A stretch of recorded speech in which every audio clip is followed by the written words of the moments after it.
Almost all of your subconscious runs at 11 million data points a second. Your conscious mind only produces 40 data points a second. Oh. So 97% of everything you do is the subconscious. Welcome to Peak Human Labs, where I share amazing interviews with incredible human beings who are leaders in how to optimize your health and get you to peak mental, physical, and mental state. My name is Dr. Sanjeev Goel. I'm a physician for the past 20 years, specializing in longevity, precision medicine, and biohacking. And my mission is to alleviate the suffering we all face and will encounter when dealing with illness, sadness, and loss. And to this end, I'm sharing these conversations with people who can shed light on how to live more purposefully and intentionally so that you can be inspired and create your own path to wellness and fulfillment.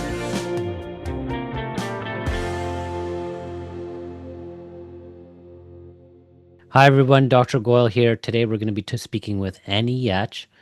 You can see that she's an incredible person who helps people resolve some of those subconscious patterns that we all have that limit us from living our full potential. So I hope you enjoyed today's talk, and we'll see you on the other side.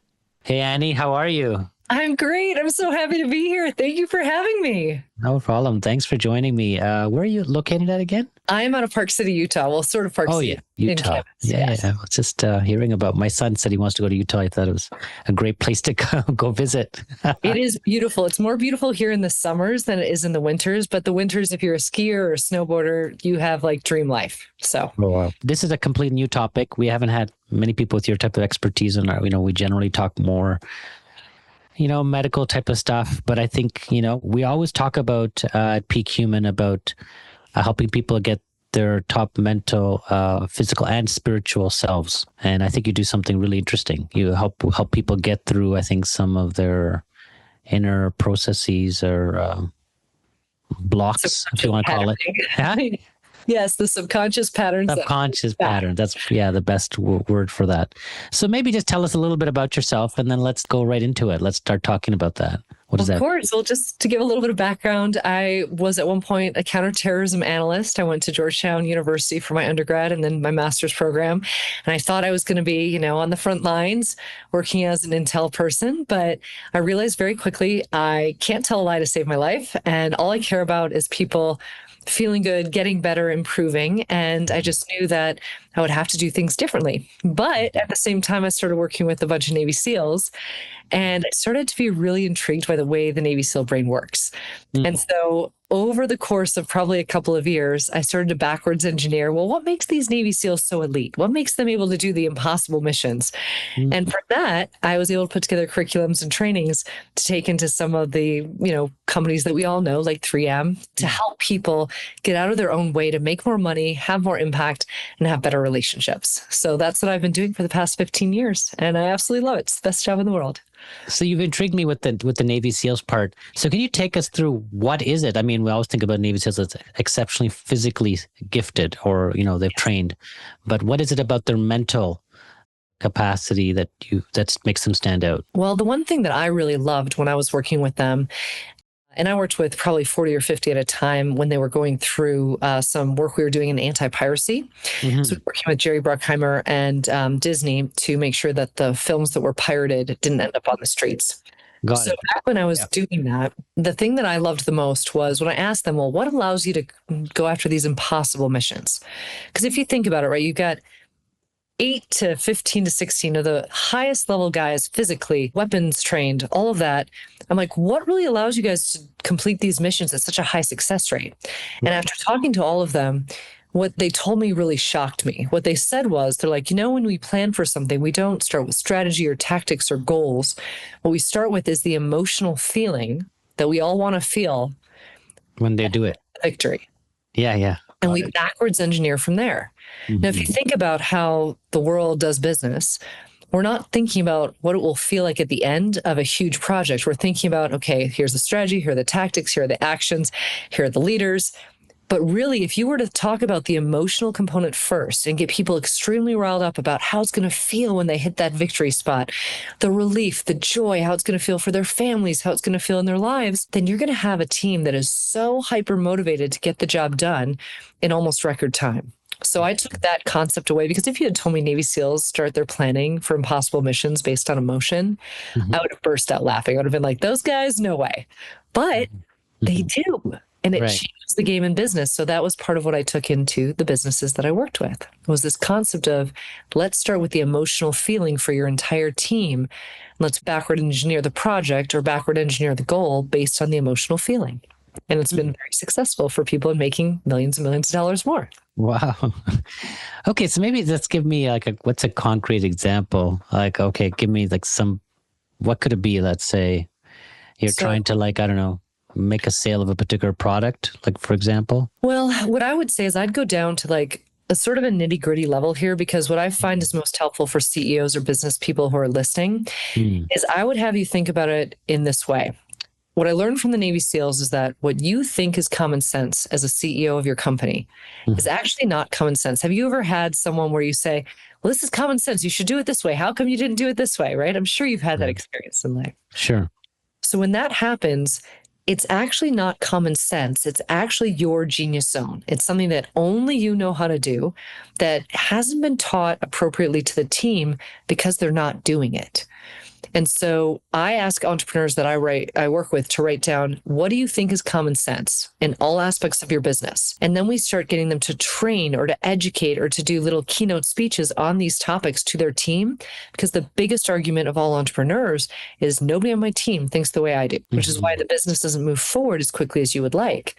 So we change that dramatically by using this concept that you're not even aware of your genius zone because you think everything that is your genius is common sense. So that's an example of what I do when I work with people to elevate their performance. I look at, well, what are all these gaps that you have around common sense that are really your genius zone items? And how do you bring this to your team so your team starts to think and act more like you? And then they end up making more money, making more impact, and it is helpful for the company. I guess I realized that the entrepreneur has a good common sense. Well, most entrepreneurs, if they're good at what they do, if they're making millions, they generally got something. They've got something going on, but they almost can't see how good they are in certain areas because they just think this is natural for everybody. And so it's really a block of the subconscious that comes up that I've been actively working to reduce in entrepreneurs, because you can make so much more impact and so much more money if you get out of your own way sometimes. So let's start talking about the subconscious. If you want to, how much of our time is spent in the subconscious during the day, or what influence does it have? I'd love to people understand how important it is. Well, the subconscious is sometimes people think of it as your arch nemesis, but it's really not. The subconscious, though, almost all of your subconscious runs at 11 million data points a second. Your conscious mind only produces 40 data points a second. Oh. So 97% of everything you do is the subconscious. Wow. And so if your subconscious is running off of a story of, say, when you were between 5 and 10 years of age, I always like to say it's the 7-year-old running your business. Your 7-year-old came up with a story that may or may not be true, that you have replayed over and over again in your life, just with a different context. And to make this really real, I had this entrepreneur who was crushing it, making millions of dollars every year. He came to me because he's like, Annie, no matter what I do, I can't maintain a relationship and grow my business. Every time I get into a relationship, I destroy the relationship and the business drops because I don't know what I'm doing. We went back into his childhood. We found out that when he was 5, his mom put him on a plane to go fly to see his dad across country. And the little boy got on the plane, and in his 7-year-old mind, he decided, everyone around me is dead. Everyone out of the plane is dead. Nothing exists except for me on this plane. And he got hyper fixated on living in this very present life where he wasn't planning for anything. He didn't want his team to plan. He's like, nope, we're just living in the present. That's it. So his company got capped at a certain amount. And when he thought that everybody else died around him, as a little kid, he decided, I'm not going to be connected to anyone because they're just going to die. Now, that's not a logical thought, either one of those two things, right? But as a little 7-year-old, that's what he believed. And that's what was drilled into his subconscious. So 11 million data points for 30 years, every single day, every single second. And the next thing you know, this man can't build a relationship because he doesn't have the skill set, right? And then also, if you think that you never have to plan in business, you're going to cap how much money you can make. So we had to work on rewiring his subconscious to be excited about planning and get excited about what that means for himself. And then we had to rewire his subconscious to be able to be in relationship with someone without thinking they're about to die. I think let's go maybe through a couple more of these scenarios just so people can understand like how it could potentially, they might relate to it. Heard about sometimes, the people have an abandonment trauma. Or, I mean, is that something that you see a lot and that influences entrepreneurs? Oh, it definitely does. So there are a lot of these general, trauma patterns, like there's abandonment trauma, there's a father wound trauma, right? Right. To make it really practical, I want everyone listening to really think about what is something that you fully believed when you were a little kid. I had one entrepreneur I worked with making great money, but could never get over the $2 million barrier. He'd get super close to it and he'd get very, very sick. End up in the hospital. This happened probably 5 or 6 times in his life. And he was like, Annie, no matter what I do, I can't break through 2 million. He wanted to take his company public and do all these amazing things. So he got me to work on his subconscious. And what we identified was that when he was 12 years old, his dad died and his dad got very sick and his dad was just about to break 2 million. And so this little kid decided, I can never break 2 million because then I'm going to die like my dad. So once we were able to identify where this story came from and what was happening, and we rewired it, that very year, 3 months later, this gentleman went on and took his company public. Now he makes millions and millions of dollars every year, but he never could take his company public for the first 10 years because he was living in the old story. But he never knew that that was a thing. He didn't even realize that he had made any subconscious story true about his dad and his dad's success. So that's a really profound one. That gentleman calls me almost every month and he's like, Amy, thank God you did that work with me. So it's just sort of cool to see where it takes you once you get out of that block. I guess when I think about subconscious, I think of it as not so concrete. It means that it may not have like a $2 million note or something like that with it. It might be very much more like, I don't know, story formed or not exactly so like clear cut. Like this is a very clear cut thing you're saying. Very clear cut. Some of us, we just all have different neural pathways, right? So some of us are very specific and others of us are very general. One gentleman, he has been trying to build this business. He built a business that made a lot of money and then it stopped making money. And he didn't know why it stopped making money. And so he came to me and we were able to identify that his was more general. What we identified was that he didn't think as a little kid he could make more money than his brother. And so his success over the years, if his brother made money, then he could make money. If his brother made money, he could make money. We identified that his business stopped making money because his brother's business stopped making money. And he didn't want to disrespect, quote unquote, his brother by making more money than him. Once he saw that pattern, we rewired it. He's crushing. He's just like, I don't even know why that ever bothered me. But that's a more general example, right? Of something that, being the third kid in the family, everybody's a brother. He doesn't want to disrespect his older brother. It's something that is created in our mind when we're so young and we don't even realize it's impacting all of our success. How do you identify these patterns? Like, is this done through talk therapy or some other type of? So I'm not a fan really of a lot of talk therapy because, I don't know about you, but I've done therapy in the past. It takes a lot of time. You keep going back. You talk about the same things. You never get an action plan. I always want an action plan to change the behavior. So for me, I do this in 1 hour with someone. We look at the highest points of their life and the lowest points of their life. And we look at the pattern that has come from those two parts of their life. Most times we don't discuss or even conceptualize those two differences. We're always thinking about the lows, or on a very separate day, we'll think about the highs.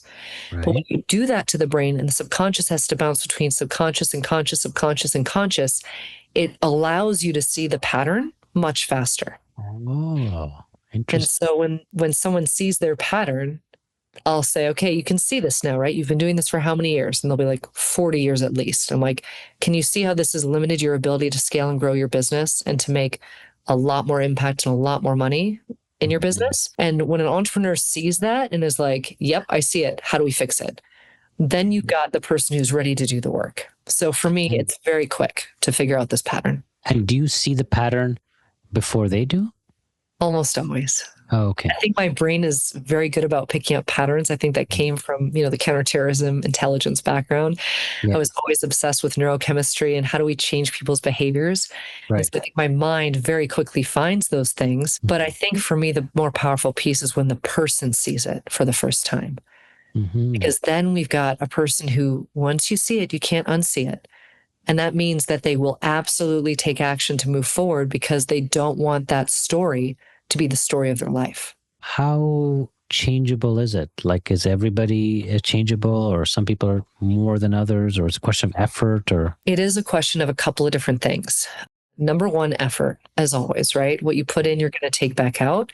Number two, ego. How defined is someone's ego, and how much have they linked their identity to staying in the pattern? Right. So there are some entrepreneurs. I remember one gentleman one time was like, well, I'm going to pay you 50 grand to come in and rewire this for me. I said, I can't work with you because your ego is so big and you honestly don't believe that this is a problem. I'm like, we could do all this work. You could pay me this money, but you're not going to change it. So I cannot allow this. I'm like, if you want to go do some therapy first, maybe try a couple different techniques to try to open up your ability to be coached, then you can come back all day long and I'm happy to help. But the ego, the effort, and then the other piece is the victim. So many of us, we fall into victim and we blame a lot of other people for our issues in life. If someone's too deep in victim, then it's very difficult to help them to move. If it's everybody else's problem, they can't see that they're the common denominator, then that's a no-go. And I will consistently say to people that reach out to want to work with me, if I see those three things, they aren't willing to put in the effort, their ego is making them not coachable, and they're in too much of a victim state, then I have other resources I can pass them to work on themselves first before they come back and do the work. Do you use any other, like moving people into other states of consciousness, or to help remove these processes? Okay.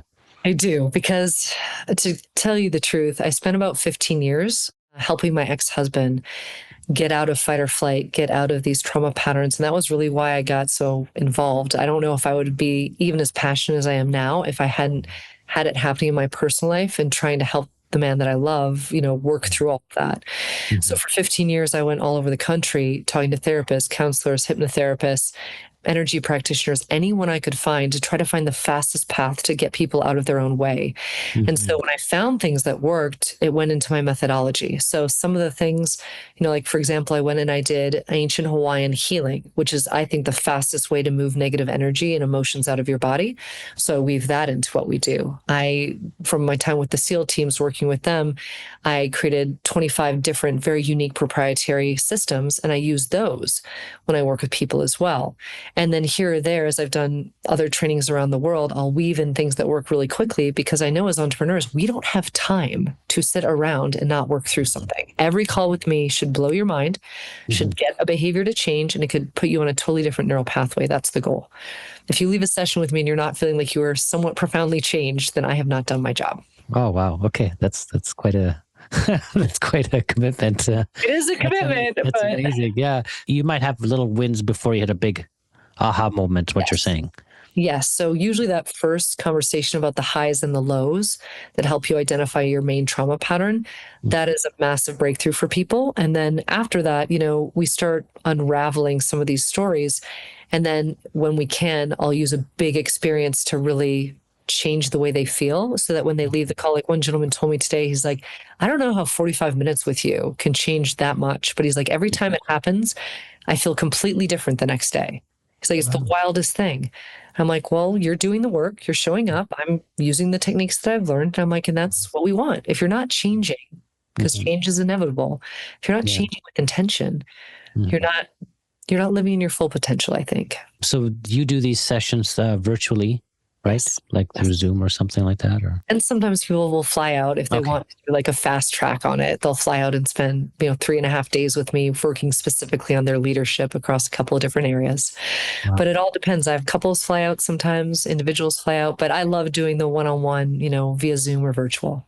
We talked about some of the patterns. Is there any other types of, apart from entrepreneurs, other types of things, like let's say, I don't know, binge eating disorder or some other types of issues that could be, show up as internal processes that have trauma patterns that are present? For sure. I mean, from what I've seen, I don't do a lot of work with people that aren't entrepreneurs or business owners, just because I really try to make sure that if I'm working with someone, we have the chance to change their team and their family unit, because for me, that's what the ripple effect is. Yeah. I can't even tell you how many times I'll work with, say, the owner of the company, that he'll be like, I want you to work with my entire executive team. And now I want you to work with my wife, or even my ex-wife, or however it is. But you do find that for a lot of the illnesses and things that go on in our world, a lot of those are linked back to trauma patterns that are unresolved. And so I'm hoping that the more work I do, and I'm sort of relentless about it on the trauma pattern, the more people get healthier, they get out of fight or flight. But the one thing I have found is I could not find for many years how to get people out of fight or flight, because as an entrepreneur, when you're little, you learn that in order to control your environment, you have to be really good at solving all the problems. Entrepreneurs get really good at finding solutions to difficult problems. And that puts us into a bit of fight or flight, because if we can't solve the problem, then we're going to dump a lot of cortisol and adrenaline into our system. So it wasn't until 7 years ago that I found a company that could calm the nervous system very quickly. And it was all through organic, almost like a brain probiotic. And so I started weaving some of that into what I was doing with my clients, and the results were much faster because their systems were more calm and they could make decisions faster. So that was, I think, sort of this extra little secret ingredient. I mean, I think I'm adequately great at what I do in certain areas, but this one last piece changed the game. And I think it's what sets me apart as a coach, is the fact that if I can calm someone's system and they can get to a place where they're taking action from a calm place, then they're going to make better decisions in their business. They're going to make better decisions in their personal life. Now, we can do a lot of breath work, and we can do a lot of, therapies to get somebody into a calmer space, but it's very hard to sustain unless you have change in the brain, in the neurochemistry. And so that was the part of it that I was so thrilled to, find a company that could help with that, because that was the biggest gap for most entrepreneurs. Awesome. Okay, so for those of people who are listening to this and want to reach out to you, how do they do that? They can just DM me through Instagram. My Instagram is northstarleadership.annie, ANNIE. I always respond to everybody when you reach out to me that way. And that way, if you have questions, you can always ask. Awesome. Okay. Thank you so much, Annie. I really appreciated your time today. That was awesome. Oh, you're so welcome. I'm glad I could help. And thank you for having me. I really appreciate it. Yeah, thank you. You're welcome. Hi, everyone. I hope you enjoyed today's talk with Annie Yatch. It was really interesting to learn about how these subconscious patterns can really limit our life. Please reach out to her on Instagram and DM her there. Otherwise, on her website is another place you can find her. I will look forward to hearing your thoughts for those of you who do connect with her. Talk soon. If you enjoyed today's podcast and you felt you learned something that can help you on your journey, please hit subscribe, like, and I'd love it if you'd share this with a friend who you think would also benefit and get inspired. And leave us a review. We're always looking for feedback on how to deliver more value to you. So take care. Until next time, I'm Dr. G from Peak Human Labs Podcast.